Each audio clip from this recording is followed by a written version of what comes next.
everybody. Welcome to the podcast Power and Purpose, The Pilgrim's Way. Today we have our first guest, and it's my old friend Hans Arvid. We met each other in jiu-jitsu, right? Yeah, we were joking around before we started this podcast that this was like Timo, Joe Rogan, and Timo, Johnny Bravo. Eddie Bravo. Eddie Bravo. Eddie Bravo, Joe Rogan from Timo. That was a good one, man. Yeah. How are you, man? This many days I haven't seen you. Yeah, I've seen you for, I think, months now. Yeah. Months. That's crazy, man. What the fuck? I've been very busy for a long time. Yeah. I started working on an offshore drilling rig about 4 years ago. Yeah. About the same time I became a brown belt. So it was the worst time possible for me to be promoted to brown belt. And I can imagine, you are busy also home when you get back these 4 weeks, kids and life. That's family and stuff I need to do. Yeah. And also we bought a cabin for the family. And we enjoy spending. Was it time in Sauda? Yeah. Yeah, nice. That's nice, man. My life is short, enjoying the best way you think, and the best way is with family, and if you feel all right, so that's all right, man. But hopefully I will start training already tomorrow. Really? With the old old Forts crew. The old crew. The old crew. Yeah. The seniors of the club. Yeah, but I will join too, because honestly my body is wasted, man. That's my problem. I always need to start training. Yeah. I start training slightly, and then there's 3 weeks of work, and then stuff happens, and I'm not able to train for 5 weeks, and then I have to start all over again and again. So my jiu-jitsu journey is struggling a bit at the moment, but hopefully I will pick up the pace. Yeah, man. Yeah. You don't smoke. You have a quite a healthy life. You know what I mean? So if you have trained so many years jiu-jitsu, and you can train for different reasons, work, family, or whatever, so in my experience, you don't get that bad. You just need to get back to training. You get back on track, and then very very fast you get the condition back. And then the flow of jiu-jitsu. So it's not like if you have a very unhealthy life, don't sleep bad, drink a lot, smoke, and do a lot of shit, then your body goes just in descomposition. That's true. So luckily I'm able to exercise a lot while at work.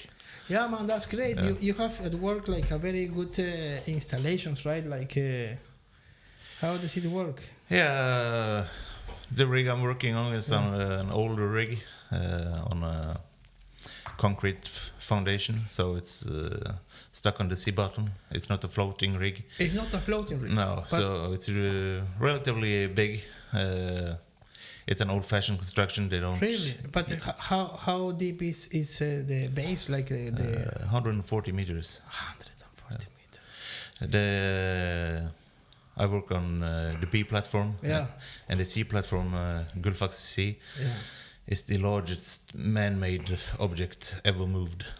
Oh, it weighed over 1 million tons. Oh, man, that's so great. They had it floating on the sea surface and dragged it out on location, and then sunk it down to the sea bottom. Wow, man. And that's here in Norway, right? Yeah. Where? Where in the... It's almost over to the British economic sector, so it's on the border. We can see the black smoke coming from the British sector. Yeah. Man, the world is crazy now. The world is kind of... I don't know what's going on, man. Being an oil worker in Norway is considered a good job, but in the UK, oil workers is like scum. Really? Yeah, those low-paying jobs, and there's a strict hierarchy. Yeah, because I've seen I've seen some. The first time I kind of knew about this, and such good conditions the oil workers, have here in Norway. It's when I came here, Yeah. because there are also oil workers in Peru, but they don't have absolutely the same rights and good worker conditions. You know what I mean? Yeah. So this is crazy. This is how it should be, everywhere. This is a very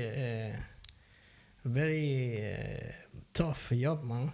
Yeah. And you are away from your family, Yeah, I've compared being to prison for 2 or 3 weeks in a row, because every day is pretty much the same. You wake up, you go to work for 12 hours, you do some exercise, whatever, try to relax in the evening, and then go to bed, and it's the same over and over again.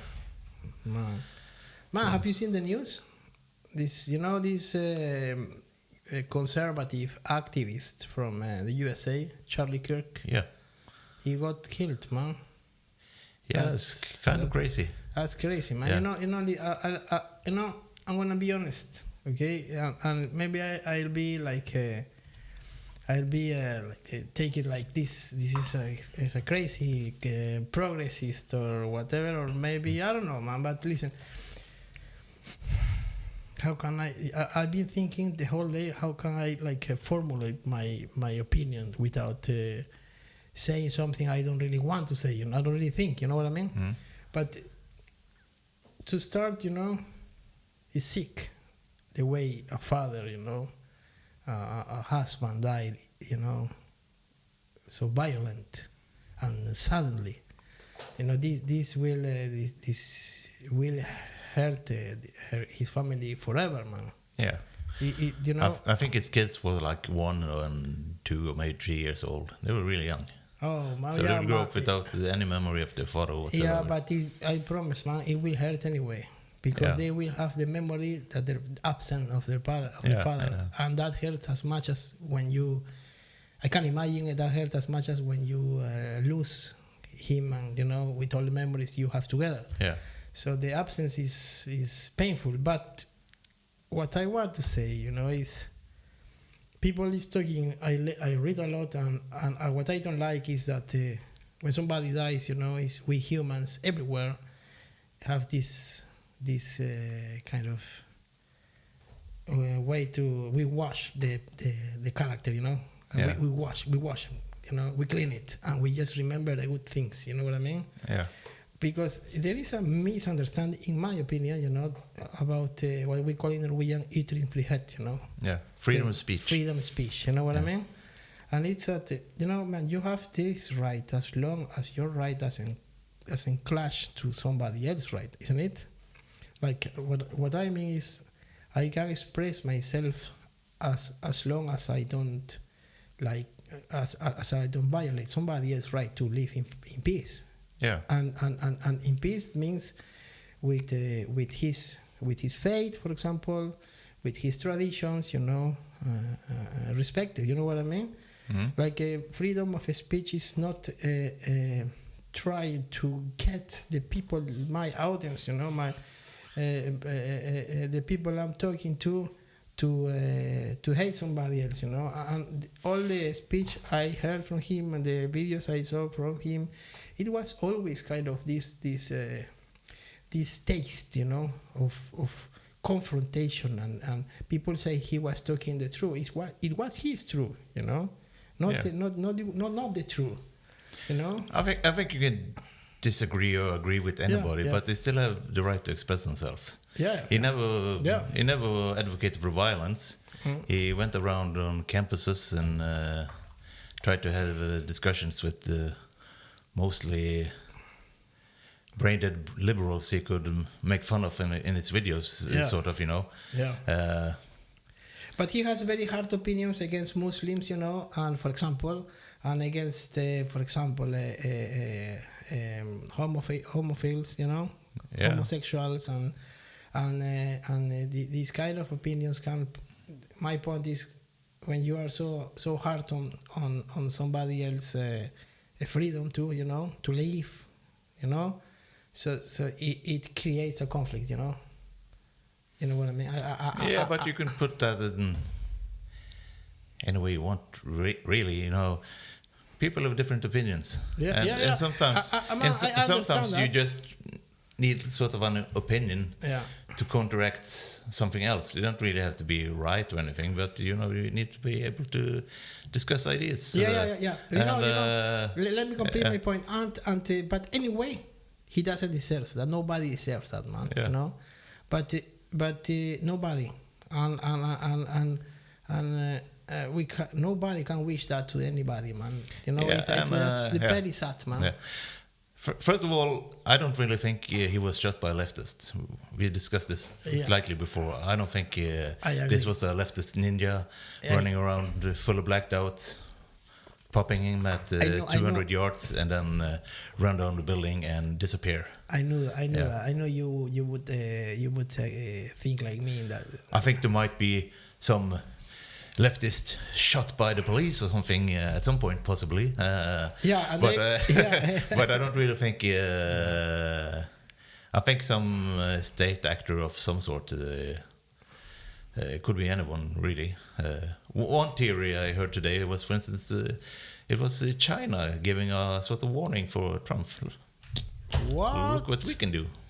Yeah. What? That's crazy. That is one theory, of course. No evidence for it, but you know that is also a possibility. Yeah. Man, that's great. Now you got me, man. But listen, you know, the last months or the last couple of years, man, I heard so many things. You know, I'm Peruvian, man. Yeah. You know the advisor of the president in the 90s, Fujimori. The advisor was Vladimiro Montesinos.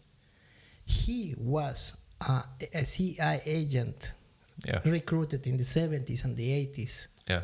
And he managed to get to power. You know what they did when they were there? They didn't just control the whole country, you know, to reduce.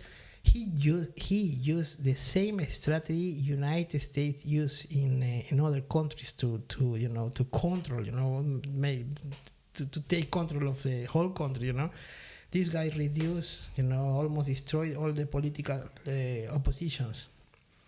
This guy, what did they do? It was crazy, man. They took control of the narco traffic, man. Yeah. They discovered in the presidential plane a lot of kilos of cocaine, man. That's crazy, man. People is still supporting these guys, you know. They are still powerful. People still say, man, come back, you know what?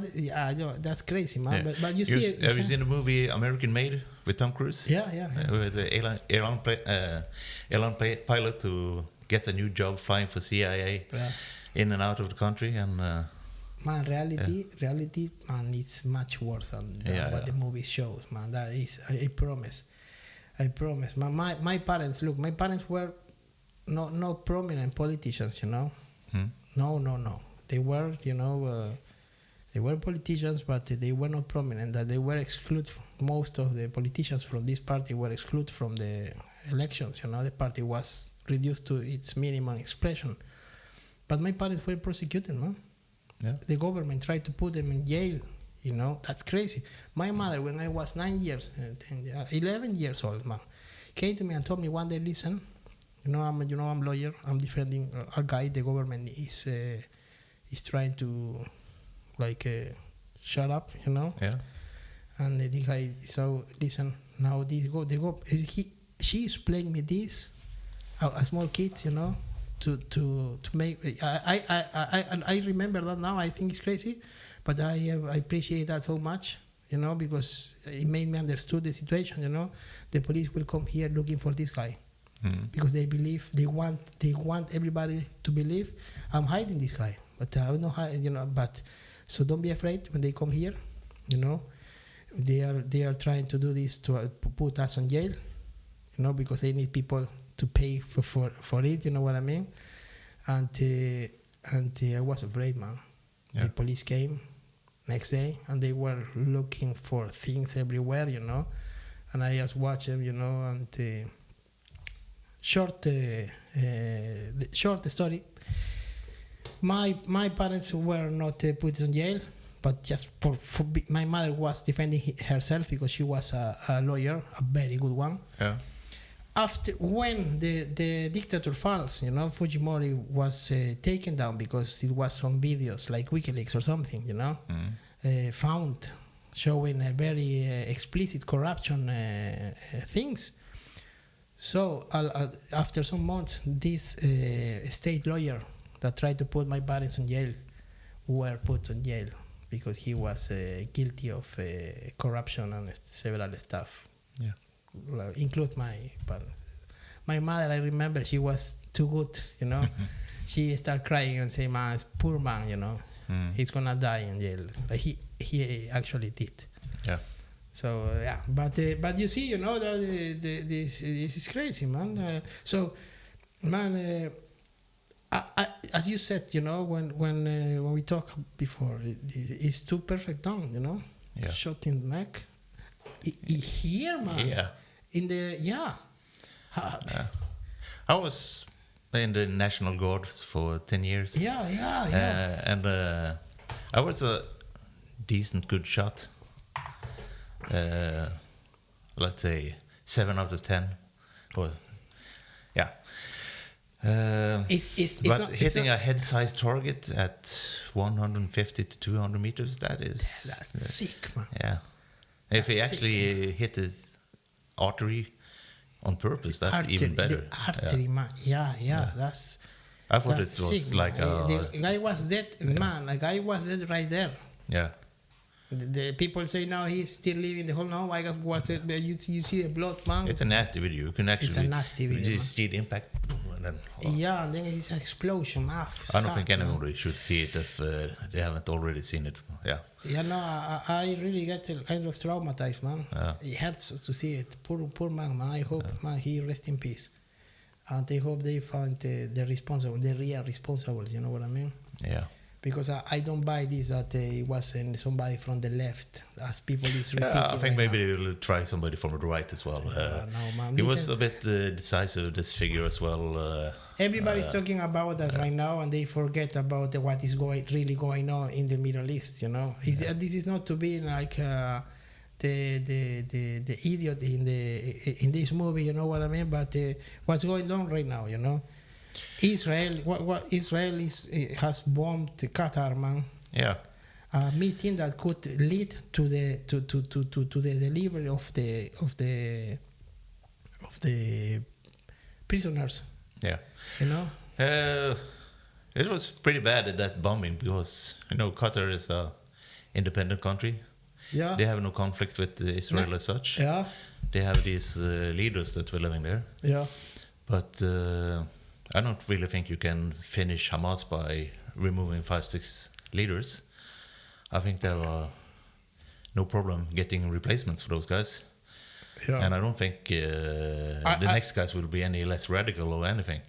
Yeah, I absolutely and now agree, they man. probably will not even start discussing peace with Israel because they can't trust them. They were told to have a meeting that behavior, propose a ceasefire.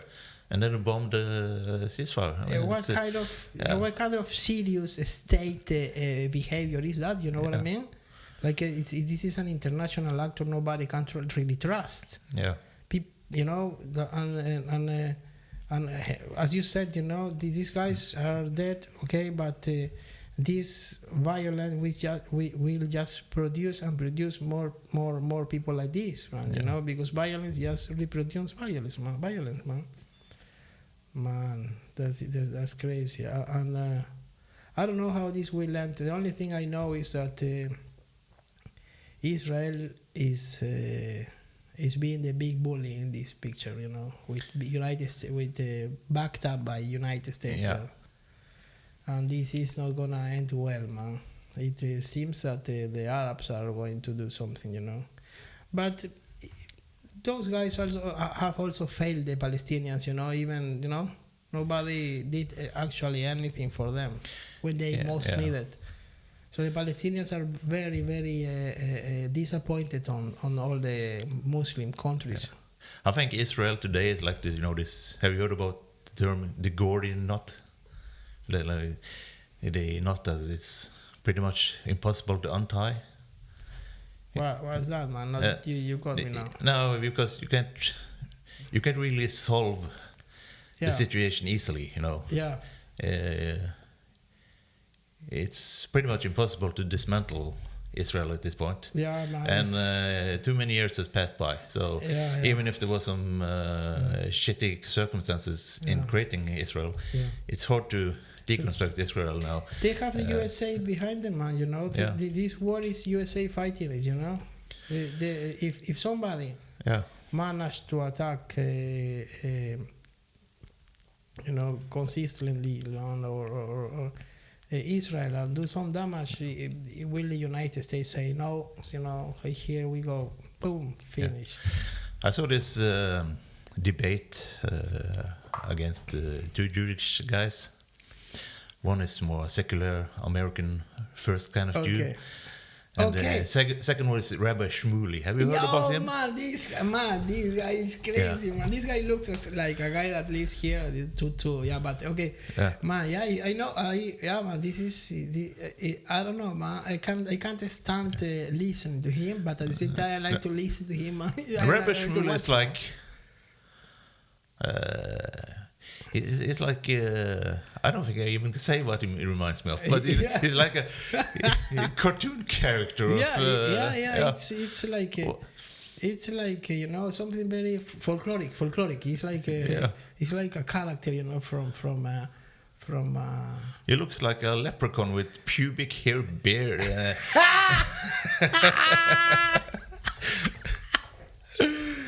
But this guy is living in another reality, man. Yeah. You know what's the crazy thing over here, you know? And listen, man, let's you know, because everything we talk about right now, it's connected to this matter. There is a big kind of, you know, big work to make a narrative official, you know. Yeah. Everywhere, you know, people, the normal people like the minions, you know, repeating and buying what these guys are saying, you know. And when you listen to these crazy things, you know, you really start thinking, man, you know, and you see so many people like buying it, you know, and man, what? I think that's sort of the problem today, because you're being lied to so much that sometimes you just believe the opposite and not really considering that you might be told 2 lies or 3 lies even, or, you know, any kind of number of lies really. So I think it's hard for a lot of people to navigate. So I know people that are pro-Israel, and they're not bad people, but from their point of view, you know, you have some crazy terrorists that attacks Israel all the time. And, But I but they haven't really seen all the wrongdoings Israel's doing. So what's the thing with them? You know, why they don't see that this is wrong? Because the thing with these guys that support Israel, they know the things are bad, you know, are wrong, you know, but they justify this by just saying, but there is Hamas, man. Yeah, you know, but that's it. Yeah, and they think of Israel as the only democracy in the Middle East, unlike, for instance, Lebanon, that is also a democracy in the Middle East. Man, listen, this is a big. Listen, in the 70s, man, most of these countries were very good. They were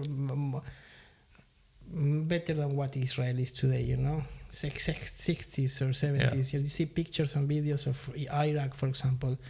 You know, people dressing, you know, like very occidental, you know, like, you know what I mean? So that's that. And then you see what is today, man, you know. You can see women punished for doing things they are not allowed to do, or men, you know, the same. And this is not coincidence, you know. I mean, this friction between between this cultural friction and intervention, in my opinion, is what provoked that one side radicalize and I think you just gets worse and worse at some point. This is what I think, and I also think that these interventions does the same that in South America.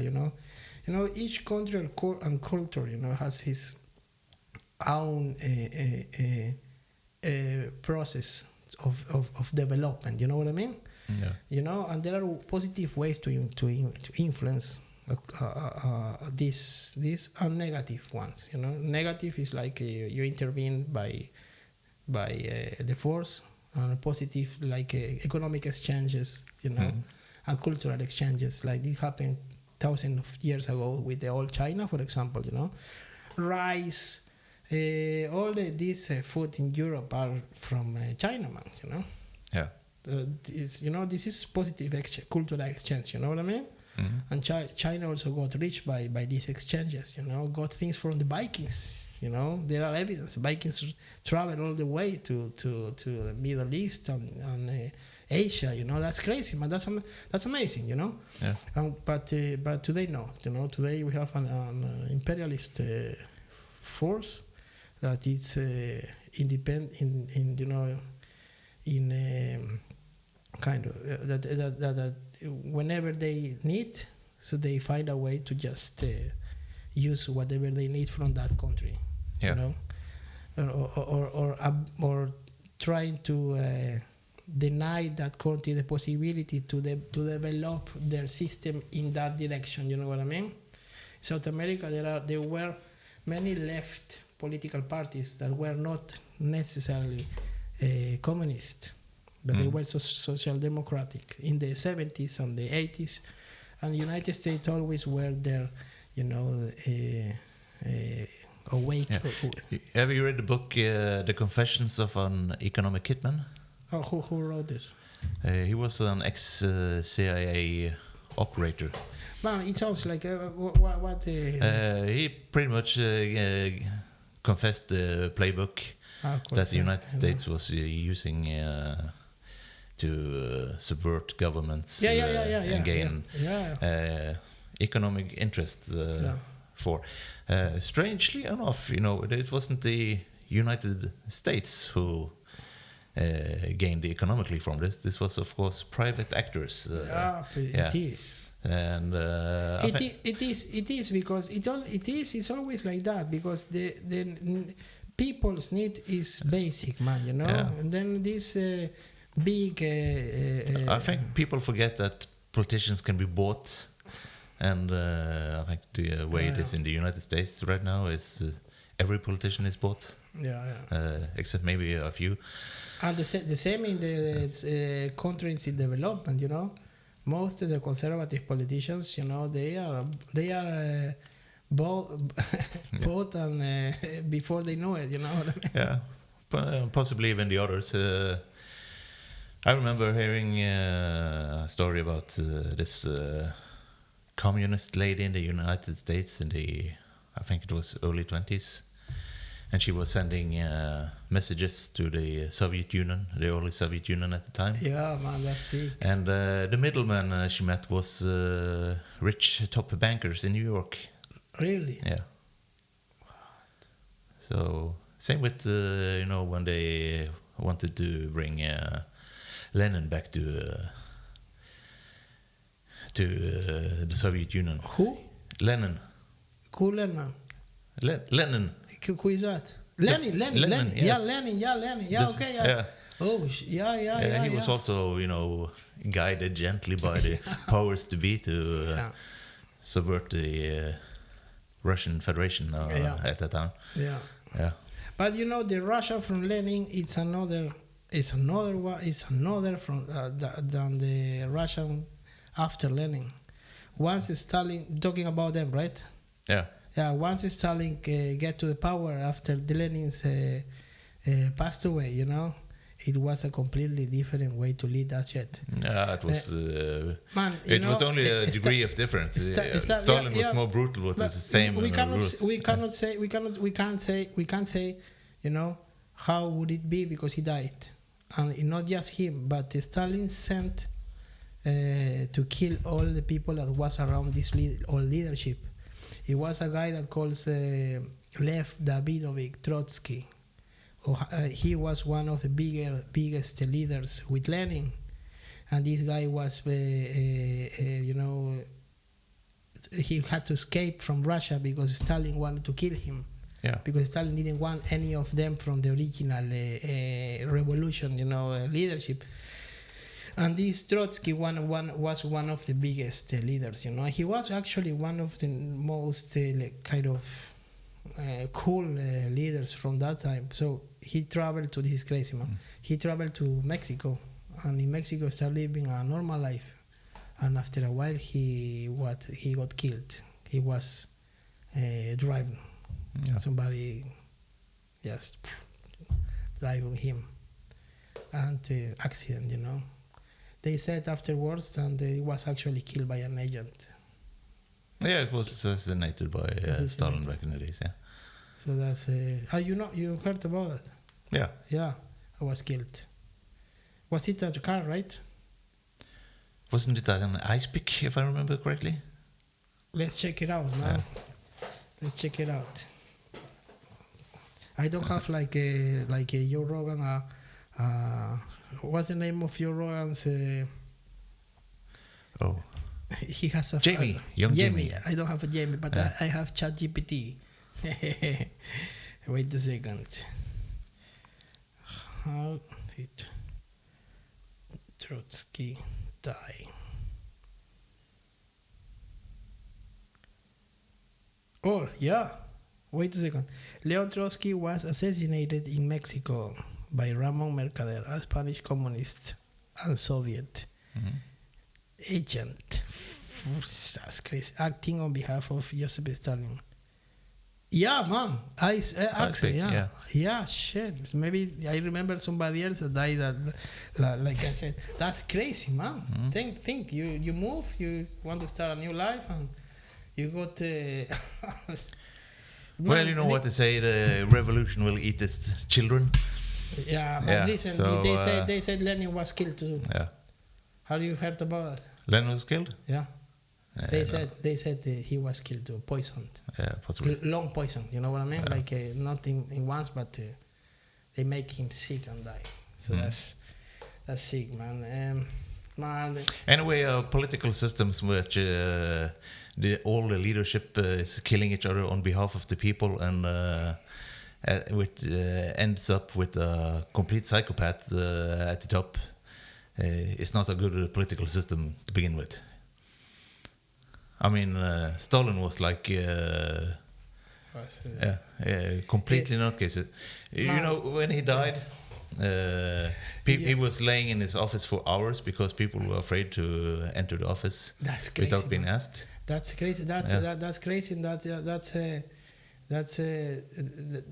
That's an example of how sick can be people. You know what I mean? Yeah. You know, psychologically and he and that damaged. NKVD chief was just picking out numbers for people for them to kill or arrest and get tortured and killed. Oh man! Do you know during all these United Soviet Union died millions, like millions of people died. You know. Yeah.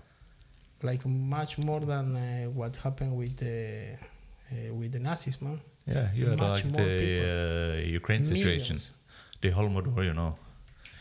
So let's ask Jamie. I want to ask Jamie how many people. I don't think you get.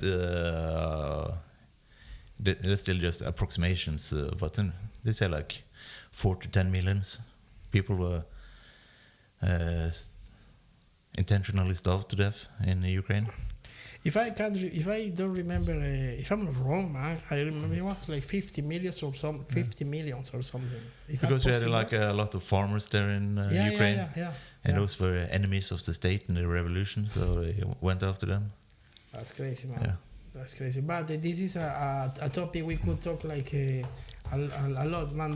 But going back to this.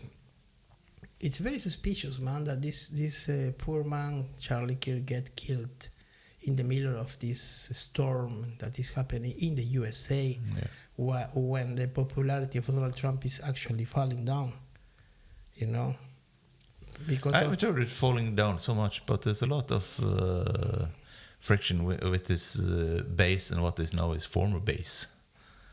Really? Yeah. How so? Well, it started. People were positive when he came to power. His last presidency, there was no new wars. He promised no new wars. And he promised to end the war in Ukraine on day one. Okay. And then all of a sudden, he and Netanyahu seemed to be very, very chummy. Yeah. a bit too much for many people's liking. Yeah. And people started accusing Trump for being MAGA, not MAGA. Make Israel great again.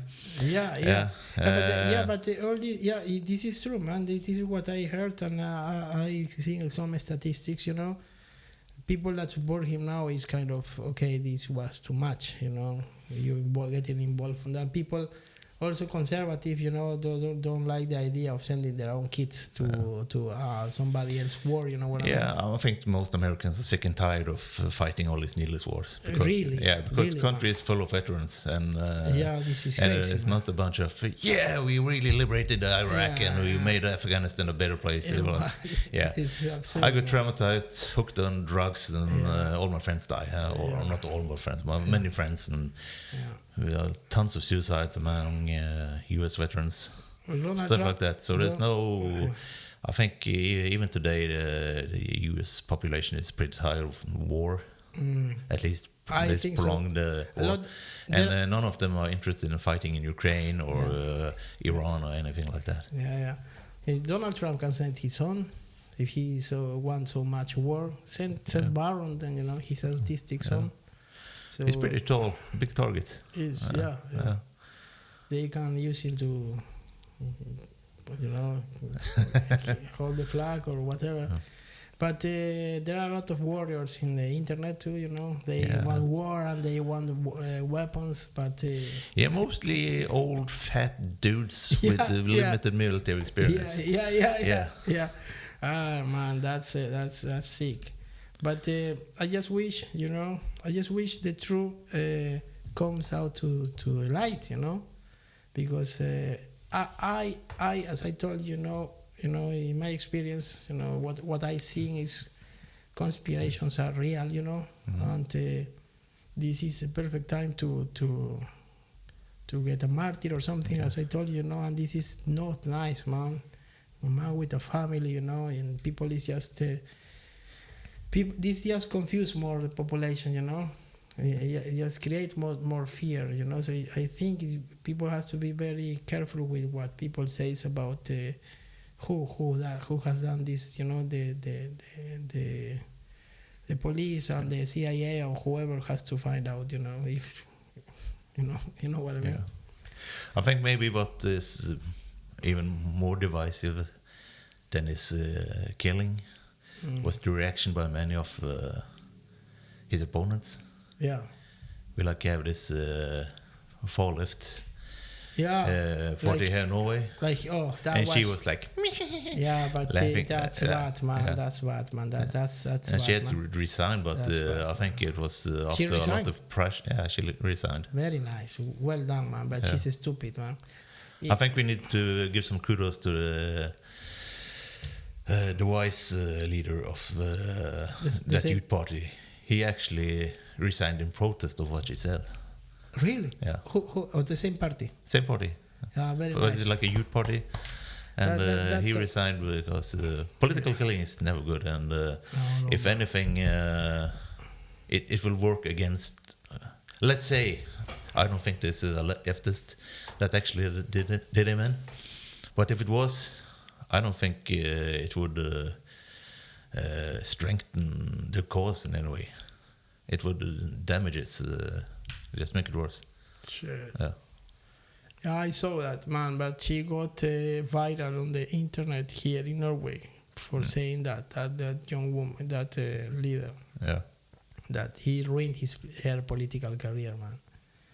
that is For now, finished. at least. It's I don't trust these young politicians. No, man, listen. I have a quote. You know, I learned when I studied political science at university, and it was a teacher said once, there is no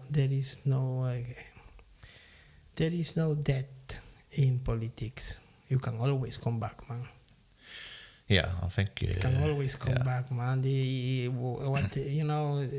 have seen like dead politicians, coming back and action and getting some, recognition. I don't think she's done. I totally agree. I don't think she's done at all. But, I hope, man, because the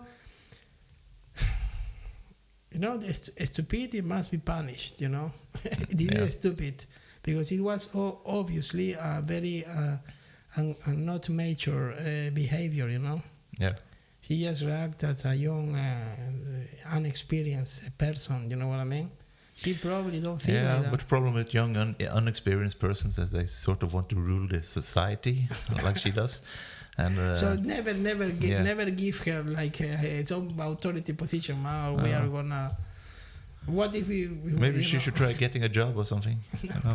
She's done, man. She will be very hard for her forward. I don't know, but that's crazy, man. Yeah, man. Jonas Gahr Sture. Excuse me. This Arbeiderpartiet won. Jonas Gahr Sture. Yeah. Arbeiderpartiet. How is it? What is it in English? The Labourist Party. Labour Party. Labour Party. Yeah. Labour Party in Norway won the elections, and what do you think about this? I don't think you are so happy, or what? I think the difference between the Labour Party and the Conservatives these days are like the difference between Coca-Cola and Pepsi-Cola. Yeah, I mean, I explain you why. Because I try to explain this to young people I've been talking to, and to some people, The thing is, in Norway, so the party system it's built in a way that the forces are pulled to the middle, to the middle. Yeah. They used to be like that, but in some circumstances can be affected by international situations, or or waves of politics, like the MAGA, for example, this can affect it in a way that instead of pulling it to the middle, to the center, it will push it outside. I think with Norwegian politics, and this happened right now, the right party lost a lot of things, and the small party a lot of supporters, and the small parties got more supporters. But the other thing is that the Norwegian party system is and the government is so stable, that the most of the biggest things are agreed. You know what I mean? There is not that much difference between. But at the exception of the small issues, topics. The only saving grace I find in the Conservatives these days was that they had yes, please. They wanted to remove a sort of harmful tax for business owners.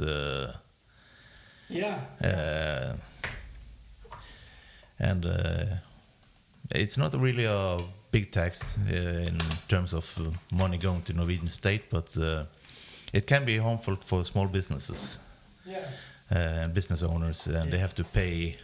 Sometimes they have to pay off the fortune, and they also have to pay taxes that their foreign competitors don't have to own. So there's an advantage to run a business in Norway, stupid, but own it from abroad, and that is never good. That is stupid.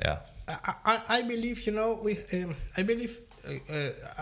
I think two things, like I think most of Norwegians don't know what they have, like from both sides, from the left or from the right. You know, some are talking about let's they say, you know, let's reduce the taxes to this group. Yeah. You know, and so they will grow up, and then you will benefit from it. People, you know, you will benefit from it. And then the other guy said, you know, no, that's bullshit. Let's have more, I don't know, better Barnehage or things like this, you know. And they forget about the importance of having a national production. You know what I mean? That is able to compete with the other one. You know. For example, if you're gonna have welfare, you need to first generate the money. Yeah, man. You need and money. In Norway, that is pretty much only the oil industry and some fishery, and that is kind of a big scales. Especially the oil brings down in the big amount of money. Yeah. Because that is, you know, there's an 80% tax of oil revenue. Yeah. Most of the Norwegian government's revenue comes from the oil industry. Yeah. But they also speak down the oil industry. Many parties want to eliminate it altogether. Yeah. And nobody wants to save a penny anywhere.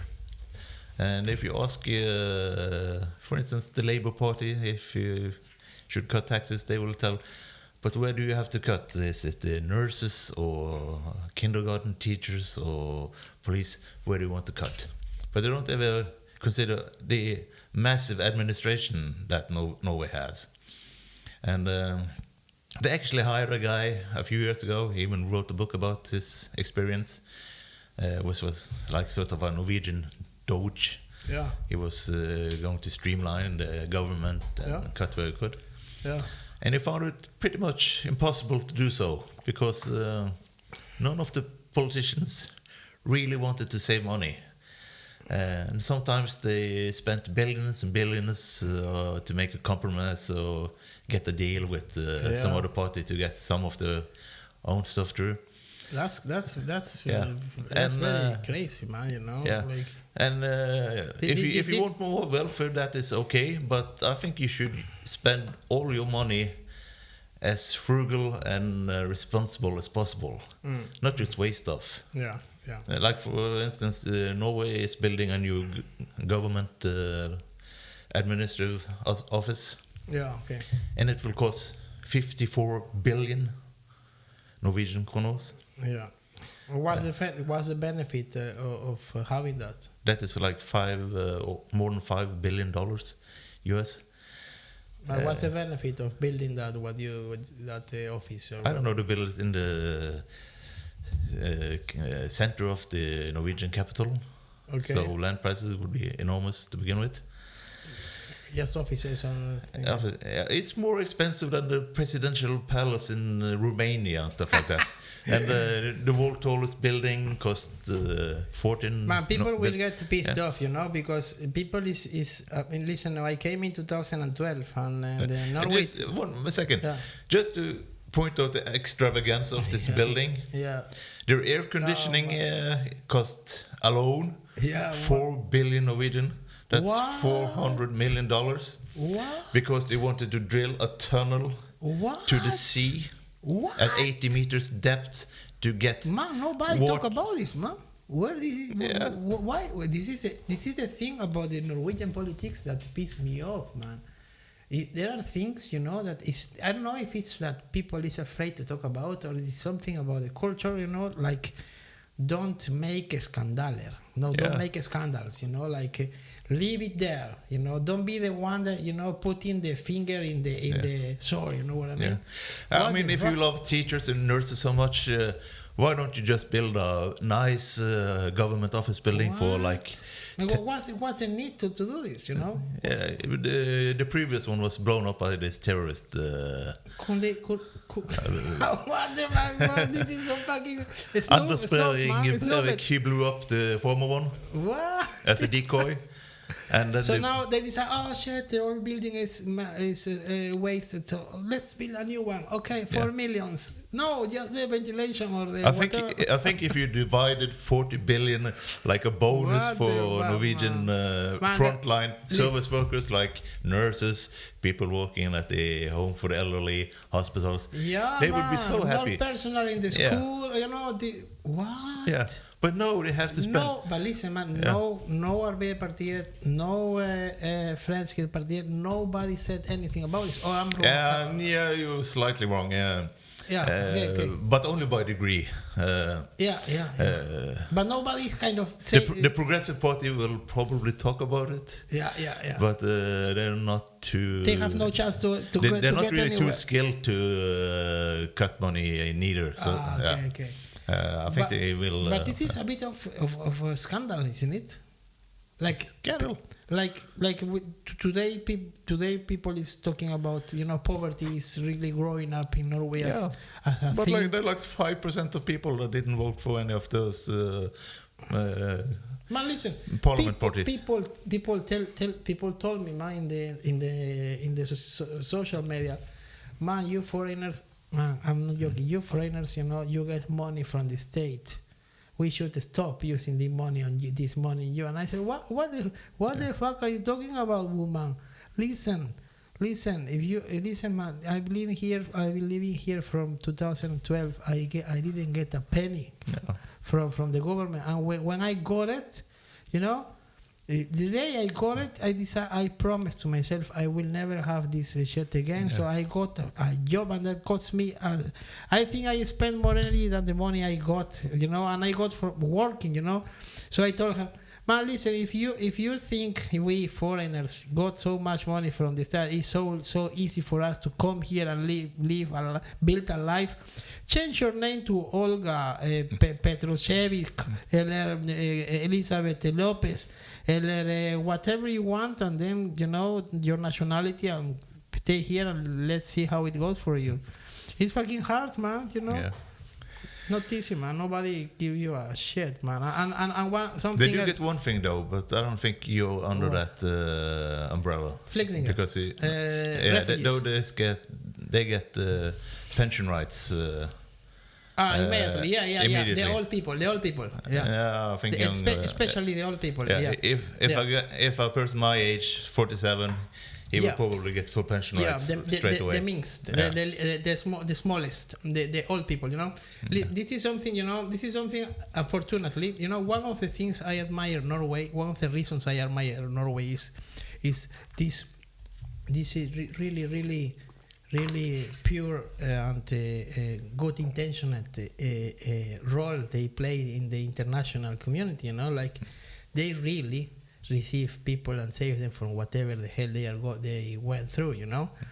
And I respect that, because as a person, if I was I would do the same, you know. But what we forget today, that we are, you know, buying unconsciously, you know, a way to talk about other things, other persons, you know. This is a new speech that we buy, even though we are against it, because it's everywhere, you know what I mean? So we're talking about refugees. These are not refugees, these are people, you know? These are people that is saved and put it here. For example, let's imagine I'm a refugee. My mother came to me, old one, 70, 60, some whatever. What she could do, you know? So if you receive somebody, you have this kind of politic, you know. It's nothing. It cannot be measured in money. You know what I mean? What you do is define you, you know. Yeah. So I believe, and it's not that much money. It was a guy from the conservative, Democrat Party. I don't remember, man. Yeah, but this guy is a bald guy. Say, you know, we can save 25 millions by not giving so much money to the no man, no, wait a second. He said, you know, foreigners is dangerous, are dangerous. Culturally, demographic, economic, dangerous to our society. He didn't say refugees. And they said most of the young originally refugees, are involved in crime and whatever, and that's true. We cannot deny statistics, it's true, but it's not. But there is an explanation there. And I wrote, man, listen, 25 million is nothing for what the state